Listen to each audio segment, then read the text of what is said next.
Hello everyone, I'm Brian. Today we're reacting to Why Can't I See Through Another's Mind? Swami Sarvapriyananda. So before recently, how I thought about Maya and Brahman is this energy or this one mind, like a dream, like as though this entire universe and everything that's in it, whether it be time, objects, or space, but not limited by those, is this being's dream in a sense, or this consciousness, this one big consciousness that everything is.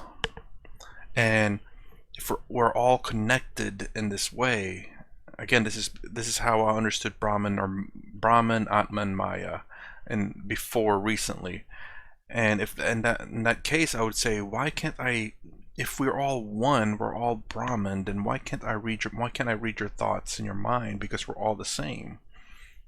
But now, after watching a little bit more of Swami's videos here, the understanding that I accept that Brahman is that it's all objects not limited by objects, all time not limited by time, all space not limited by space, is basically the existence itself. The infinite, basically. And it's not like a god or a consciousness or anything necessarily like that. It is just literally everything.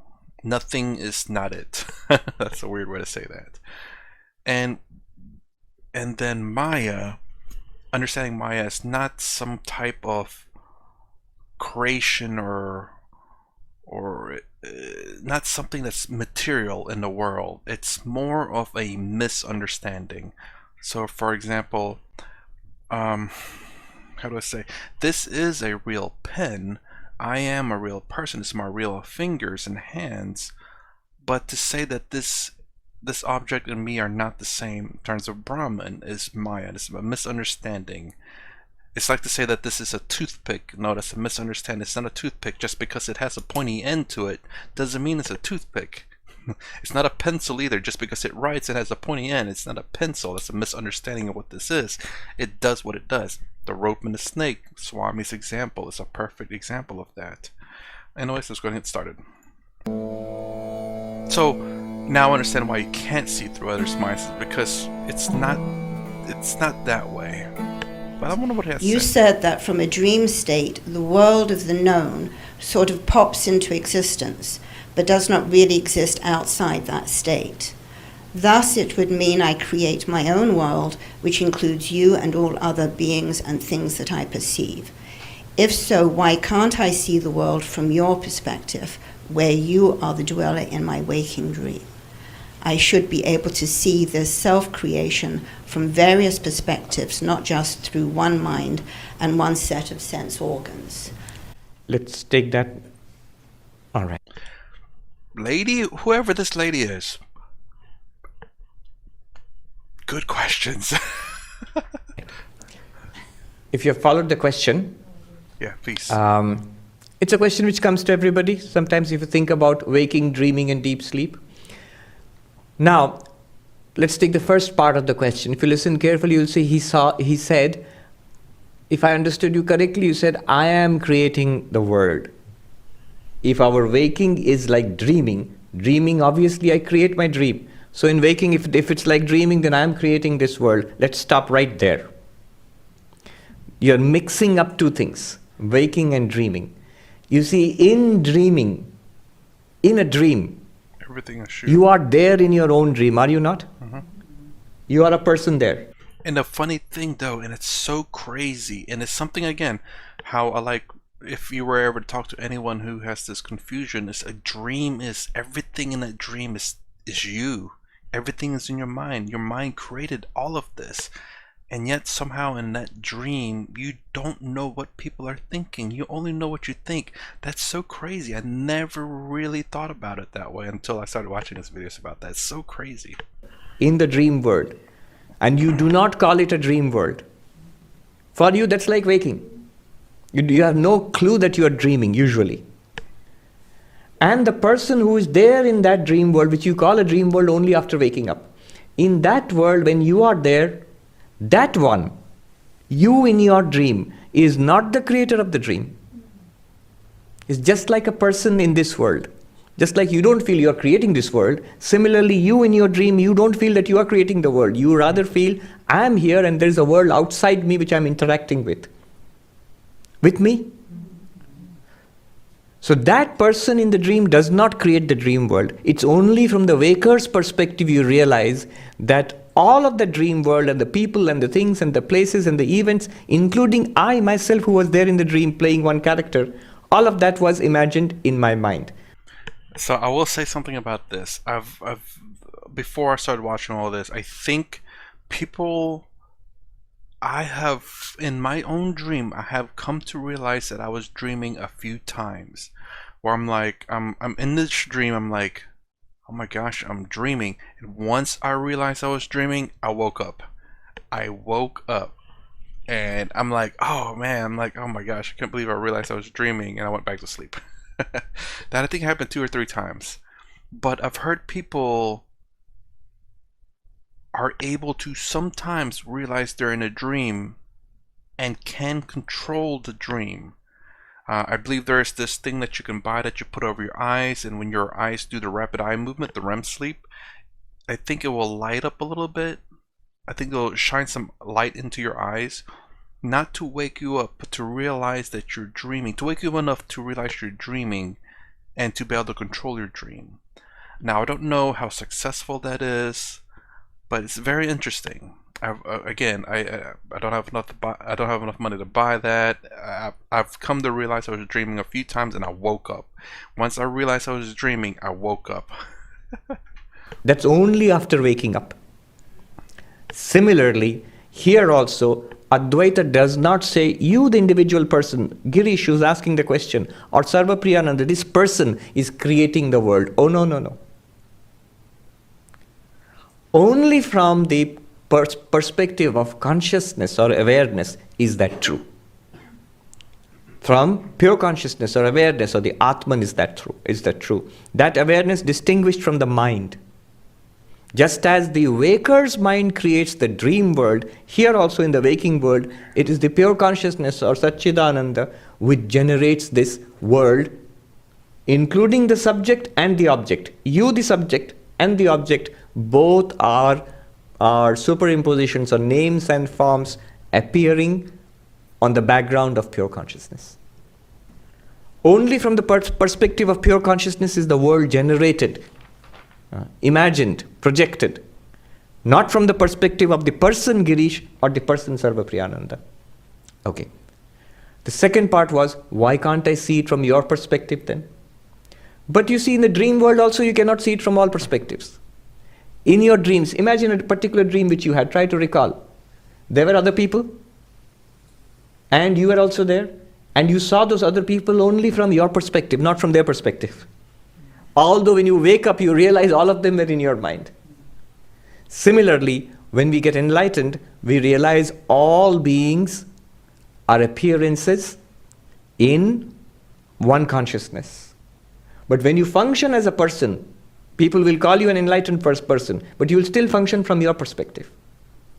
People ask here, if I'm one consciousness in all beings, then why do I not know your mind? And just as I know this mind, why do I not know all the other minds? Here, follow this carefully. You are mixing up consciousness and the knower. In Sanskrit, the words are very clear. Sakshi and Pramata.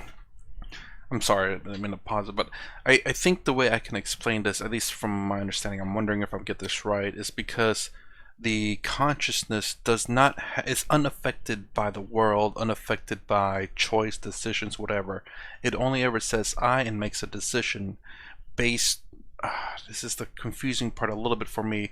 It makes it seem like they say the consciousness is uncorrupted, unaffected by the world, but it seems. And I've had some people answer this in the comments, and I've read them. I've not been able to reply, but so this body, the way I explained it, I thought about it. This body has preferences. The consciousness does not. The consciousness can choose, like if I vanilla or chocolate. I like chocolate, so the consciousness says I like, and then and the consciousness is aware of what the body's preference is. So it's like, well, the consciousness will say, I don't have a preference, but this body has a preference, so I will choose chocolate. I've asked this question before, and people have given some answers that are didn't quite fit the puzzle for me. But I think it's one video, I think it was a Swami Sarvapriyananda's video, where I can't remember who it was. Anyways, he goes, I think they asked him a question. He said, are you feeling okay? It's like, I'm feeling just fine, but this body is in pain. So that's how I understood maybe the consciousness is still pure and unaffected, but the consciousness is aware of the preferences of the body, and so makes the decision based on the preference of the body. So the consciousness is like, oh, this body likes chocolate, therefore anytime chocolate is in the decision making process, pick chocolate. Even though the consciousness wouldn't care either way, but because the body has the consciousness is aware of the body's preference, it chooses chocolate. Does that make sense? Is that how that works? That's the way it made sense to me, especially when I say the consciousness can, well, I wouldn't say corrupted, but is influenced by this preference. But if I go back to that video that I watched that he gave an example of where the guru or Swami was saying, oh, I am fine, but this body is in pain. So basically the consciousness is aware of the body's preference, suffering, and everything else that's going on with the body, but the consciousness is unaffected by all of this. And that does make sense to me. Yeah, okay, let's continue on.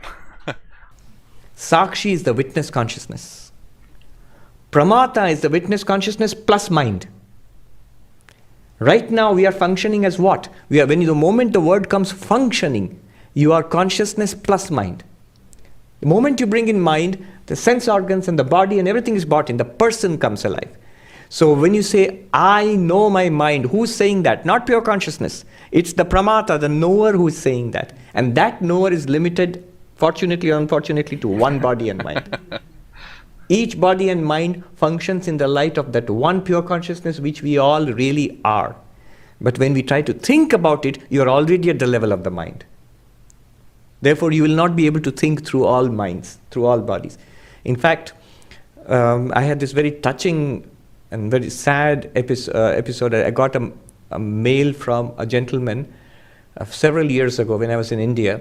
This person, do you remember a Malaysian Airlines aircraft was shot down?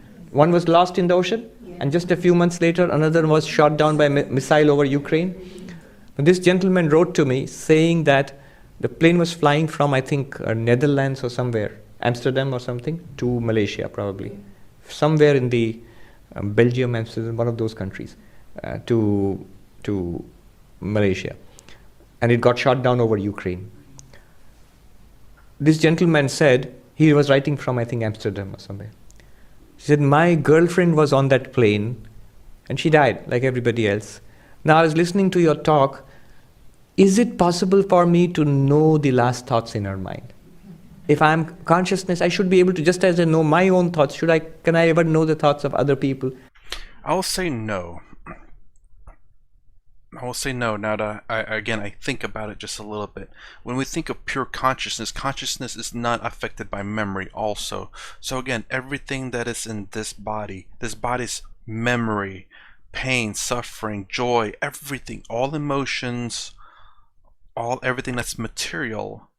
But consciousness itself is not something that's material. Again, I'm thinking of this in the perspective of Advaita Vedanta. So consciousness is unaffected by memory, unaffected by just everything in his body. It is pure, uncorrupted, uncorruptible, unchangeable. So therefore, boy, if he says that he can, that might be the karma, maybe. But I would say no. Oh boy. This answer is gonna make me question whether I'm thinking of this correctly or not. So again, pure consciousness, uncorruptible, unchanging, unaffected, whatever. It's always going to be the same from the, I'd say, beginning to end. There's no beginning or end to consciousness. It's indefinite. It's the infinite, should I say. But this mind, this body, memories, everything about it has a start and an end. And this person also. And I had to reply, alas, no. Okay. When you say no, knower, you're talking as that person. And your girlfriend is another person. The contents of that mind were known to that knower. The contents of this mind are known to this knower. Both are equally lit up by that background consciousness. You see, why this question arises again and again is because we are unable as yet to distinguish between mind and consciousness. We think we have understood. Swami, I did the non-dualistic meditation. Now I know that I am awareness. All this is mind. It's the mind talking. If a clarity begins to come between the background consciousness and the mind, you would drop the mind and you will not ask mind-like questions. Can I know the Can I know the thoughts in another person's mind just as I know the thoughts in this person's mind? Who is asking this question? Awareness or the mind? The mind. The mind, Okay. not awareness. So does that mean that awareness will never ever answer ask a question? It will always be the answer, but never the asker? You still have not taken the perspective of awareness. Okay, well, geez. Pause it for. Okay, so I'm starting to have a better understanding of, in terms of Advaita Vedanta, Brahman, Maya, pure consciousness, kinda. Still, this consciousness and Brahman, how I accept Brahman, and my understanding of consciousness is just, in a sense, in conflict at the moment. But I understand it. And he did talk about it, and I can't remember which video I reacted of his, how the material body, material mind cannot create consciousness, and science is struggling with that. It's one of the big questions, he said, and that is honestly interesting. That is genuinely interesting, and it is very curious. And I personally think it's just a limitation of the technology that we have. It is kind of funny that will say that the material body creates this consciousness. I do believe that, but I have absolutely no proof. There's been no proof in science about it, at least as far as I can tell. So that's just merely a belief. But again, that belief is not like I'm 100% that is true. I'm not saying that. That is my belief, but it can be easily destroyed by whatever else. But that's just my perspective. It's not to say that's absolutely true, nor am I saying that is the truth, that is 1% the truth. I'm just saying that is what I believe, and it's that by no means the truth. Anyways, that's my reaction to why can't I see through another's mind, which is a question that I did in fact have. If you like my content, please consider subscribing, thumbs up, thumbs down below. Thanks for watching. I'll see you in the next vid.